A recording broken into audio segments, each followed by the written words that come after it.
Today, I'll show you exactly how to invite a guest to your Asana project.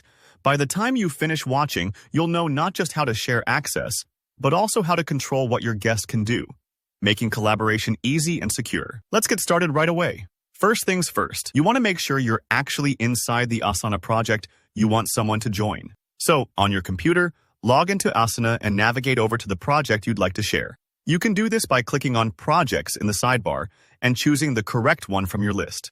Sometimes you might have several projects going at once, so double-check that you're in the right workspace before moving on. It's like making sure you hand someone the correct set of instructions. You don't want your guest ending up somewhere they're not supposed to be. Once you're inside your project, look up in the top right corner of the screen. You should see a Share button there, usually looking like a little icon with a plus or perhaps the word Share. Go ahead and click on that.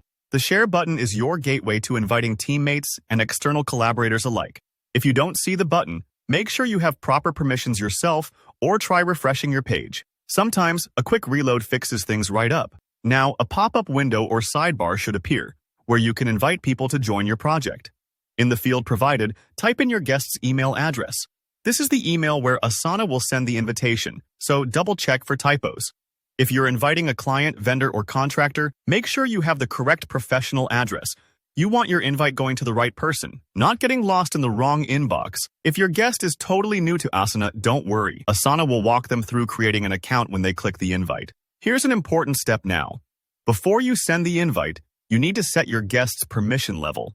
By default, Asana might select Editor, which gives your guest permission to add, update, and delete tasks. If you'd rather keep things more limited, click the drop-down or Options menu and choose either Commenter or Viewer. So what's the difference? Commenter allows your guest to add comments and join in conversations about specific tasks, but not change any details or create new work. This is perfect if you just want outside input or feedback. On the other hand, Viewer means your guest can only look at the project. They can't add comments or make any changes.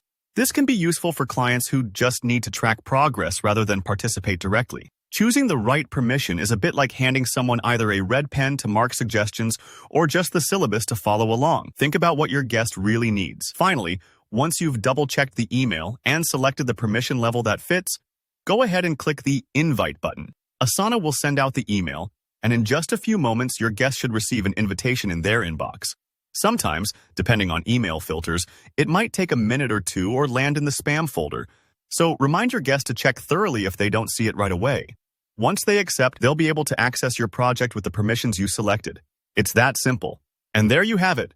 You've invited a guest to your Asana project, and you've set everything up so everyone's on the same page, literally. If this helped you out, please give the video a thumbs up, and if you have any questions or get stuck at any step, drop a comment below. I read them all, and I'm happy to help. Don't forget to subscribe for more step-by-step tutorials just like this one. Thanks for watching, and have a great day collaborating.